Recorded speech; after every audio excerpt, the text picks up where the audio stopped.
Greetings, everybody. This is Kristi from Optimal Wellness Yoga and more. I'm here on this blessed day of Beltane to do a little reading into the energies that we may be facing in the month ahead, in the month of May of 2020. Thank you for being here. Know that the energies I will be reading for are for the general public. Some of the energies will be pertinent to you, others may not. Take what resonates and leave the rest behind. And of course, if you have any specific questions or want a reading specifically for you, you can contact me at my website. The URL is down in the description box below. Also, if you're interested in any of the decks that I'll be using today, links to those are also found in the description box. So, I'm going to do it a little differently than last month. I'm going to keep playing around, seeing what works best. So, we're going to look at a light and a shadow energy for each week of the month. So, dear spirits, guides, angels, ascended masters, ancestors, all those with the highest and best good of the world and the universe in their hearts, please be with us and guide this reading today. For the first week of May, in the light position, we have Page of Swords. I love this depiction of Page of Swords too. This is from the Light Seers Tarot by Kristi. And this is the commercial edition from Hay House. And our shadow energy is Temperance. And to remind us that that's the shadow, I'm just going to put that in reverse. And for the second week of May, spirits and guides, what light energy will we be facing or working with? May 2020. Ooh, the Nine of Wands. It's a powerful one. And what is the shadow energy we'll be working with the second week of May? Just one card, please, Spirit. If you couldn't tell already, I like working with jumpers. And we've got the King of Wands. So it's looking like that second week of May may be a little bit busy, a little bit full of action. And spirits, what can you tell us about the light energy for the third week of May?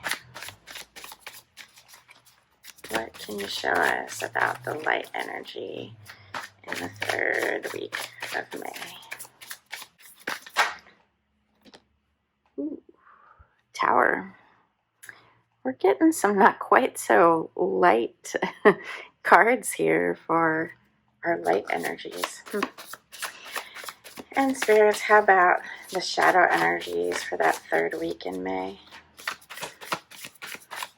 What energies will we need to be careful of or shine a light into May? Okay, we got the Lovers. So wow, 2 majors in that third week. So we have a real active week that third week. Or in the second week, rather. We have an active week moving into a very pivotal week towards the end of May. And spirits, how will the month end? What are the light energies we'll be working with or confronting that last week in May? We've got the Hanged Man. Okay, thank you, Spirit. And how about for the shadows? What shadows will we be shining lights onto that last week of May? We've got the 9 of Pentacles. Gonna move into the animal spirits. Dear guides and spirits, please show us what animal spirit may help guide us and make our way through the energies in the month of May 2020. And here we go. Moth Spirit. The words surrender now. And then we'll take a look at what crystal energies may be able to support us. Please show us what crystal energy can help us navigate through May 2020. How can we make the most of the light and the shadow energies for the highest and best good of all? And there we go, carnelian. I like that. I like that a lot. And now I'm going to show you this one. I pulled out a different herb deck for this month than I used last month, in part because it's new. It was one of my birthday / Christmas / retail therapy purchases when I was feeling a little down and out about having to spend my birthday in quarantine or working with the Magical Herb Oracle put out by Rock Pool.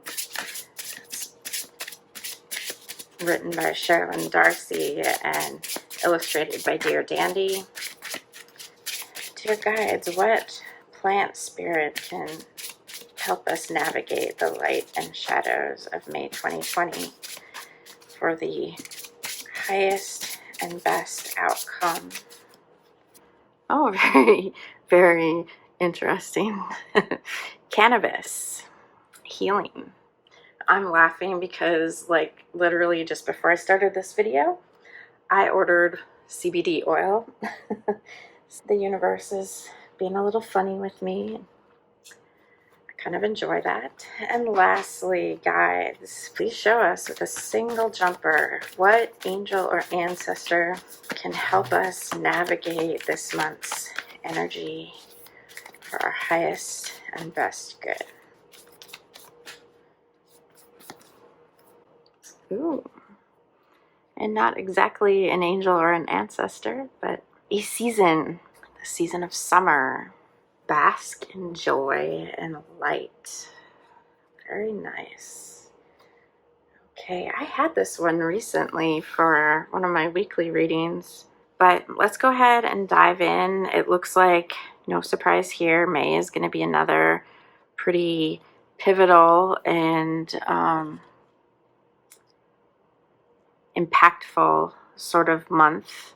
That kind of leads me to believe that we're still going to be adjusting and maybe coming to feel yet additional changes and things to do with COVID-19. So we've got the Page of Swords here and Temperance. And what this is telling me is that we are definitely feeling a call in this first week of May to broaden our horizons, to maybe start to think about things a little differently, possibly also just to start learning something new or diving a little deeper into something that we've wanted to for a while and maybe haven't had the time. And given that it's the page, I'm thinking it's going to be like a new topic, but it could just be going deeper into something that you just know casually.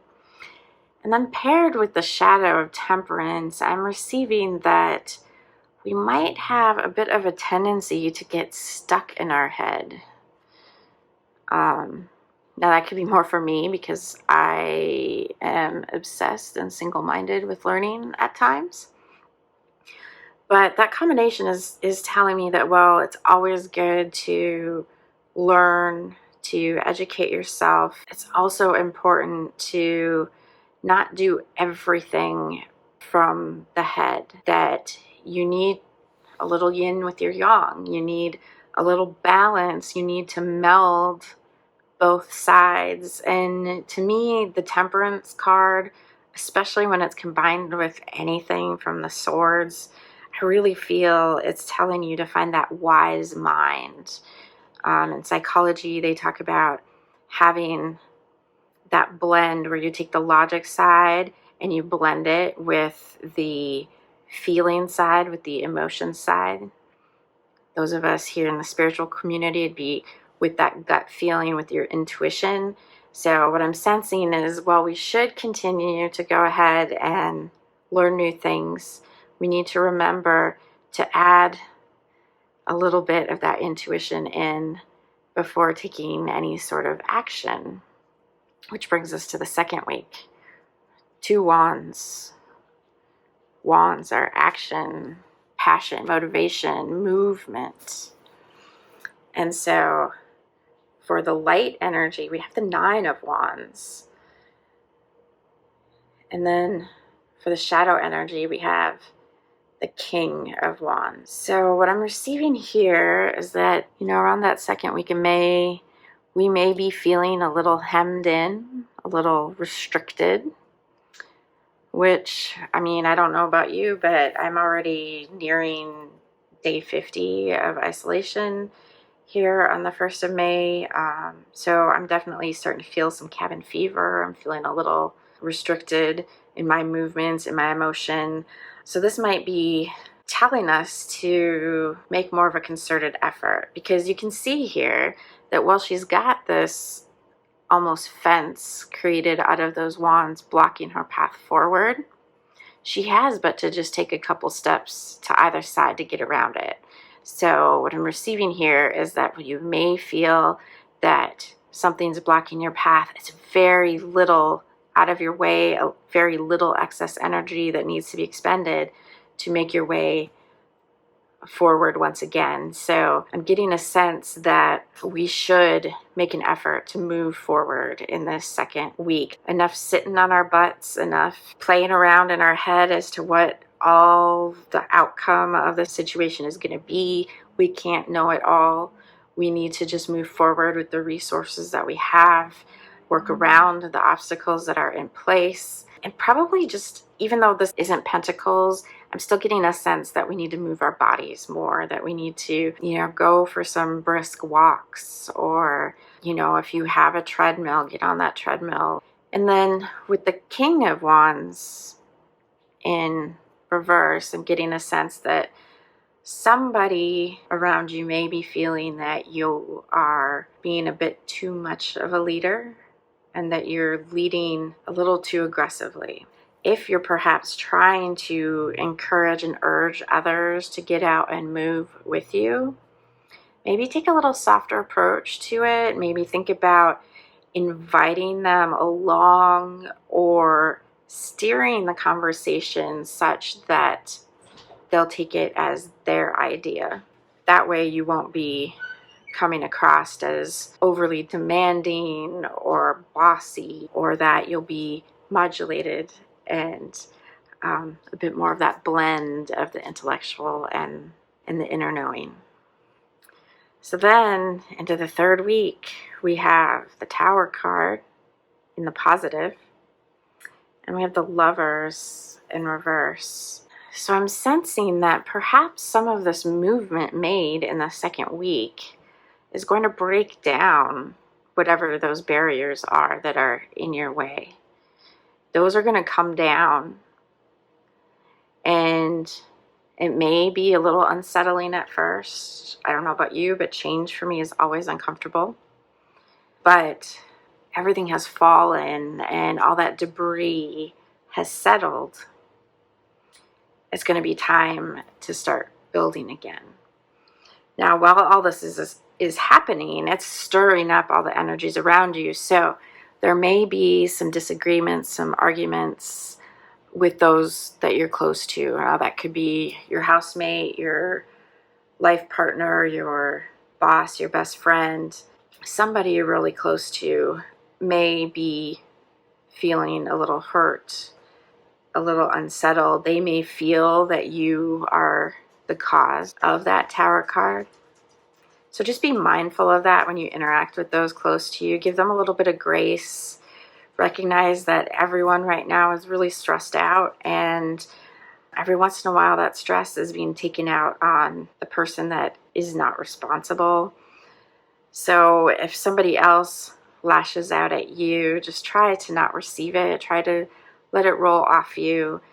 Be the kind one. Be the one to set an example of how to flow with the changes that are happening this month. That last week may be a week of kind of letting all of this debris settle, letting it sift out, and then just being still and taking it all in, looking at it from a different perspective, really allowing yourself to, again, look into it, make sure that the information you have is correct, and then feel into your gut, feel into your heart, and make sure that any decisions moving forward are in alignment with your needs, your desires, your goals. And the Nine of Pentacles in shadow is telling me that last week of May, you may be feeling the tightness of the purse strings. Maybe someone in your household has been furloughed or let go. If it's not happening direct in your household, it's likely has happened to someone you know personally. It's widespread right now, and it has nothing to do with people's skills, with their abilities as an employee. It's really all just about the company's bottom line. And we need to do our best to remember that, take a different perspective. It's not due to performance. And then just offer up support to anybody who's in need. And, pull out those long time thrifty methods you learned from maybe your grandmother, your aunt, the people that you knew who maybe grew up during the Great Depression. Rinse out your sandwich bags. Not only does it save you money, but it saves the environment. And that's the thing. That's one of the big takeaways, I think, of this COVID virus, is that we're learning to be a little more mindful with our resources in terms of the actual money, and also what we consume, what we throw away, how we throw it away. So overall, I think May is going to be not boring. There's going to be, as always, lots of lessons to take away, lots of gifts here, but it's going to have its good moments too. In terms of support for getting through the month, we've got moth spirit. And the key word on that is surrender now. And I like that. A lot of people like to associate the word surrender as something negative. But to me, especially because my gateway yoga practice was yin yoga, to me, surrendering is one of the best things you can do. If you stop fighting, if you stop resisting, if you surrender, you can just be in the flow. So I think moth is here to help us remember that, to just spread our wings, let the wind take us where it wants to. Just trust that we're going to go where we need to go, and that in the end, it's going to be right, whether it feels like that in the moment or not. And I like that it shows up with carnelian here. Carnelian is a good root chakra gem. It can really help us feel connected and rooted and grounded, which is really what we're all in need of right now, that sense of permanence, of stability. And we can get that by spending some time with carnelian. You can meditate with the crystal. You could take a journey to the spirit of carnelian. Ask them how they can help you this month. Ask them what you need to do. You could do it once a week and ask them, how can you make the best out of each of these energies? And you can do the same with the plants. So, like I said, here we have cannabis. And that's not necessarily telling us all to go out and get high. It's really about the healing. That's what cannabis is. And thanks to the CBD products, everyone can now take part in the healing if they so choose. States may differ, so make sure you check out the legalities wherever you live to make sure. I've found for me that CBD oil has been tremendously helpful with my chronic pain. It's helped with headaches, and it's actually been like the only thing that has been able to help me with menstrual cramps. And then lastly, in the ancestors and angels category, we're actually being told to connect with the spirit of summer, to connect with the light and the joy of summer days. The bee makes me think of being in community. Don't let your communities go. Make sure that you work together, you help each other out. If you've got a neighbor or a friend who maybe can't go out and get their own groceries, call them up the next time you're going to head to the grocery store. See if there's something you can grab for them.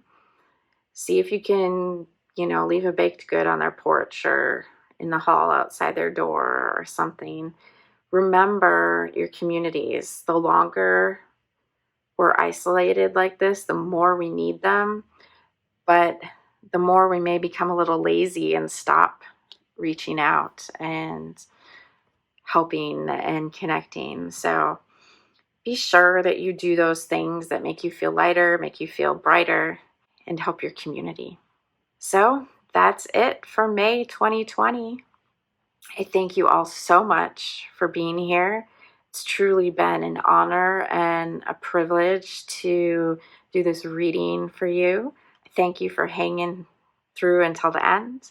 If you enjoyed this reading, please hit subscribe, hit the thumbs up button, hit the bell to be alerted the next time I post a video. Thank you so much. Until we meet again, be well. Namaste.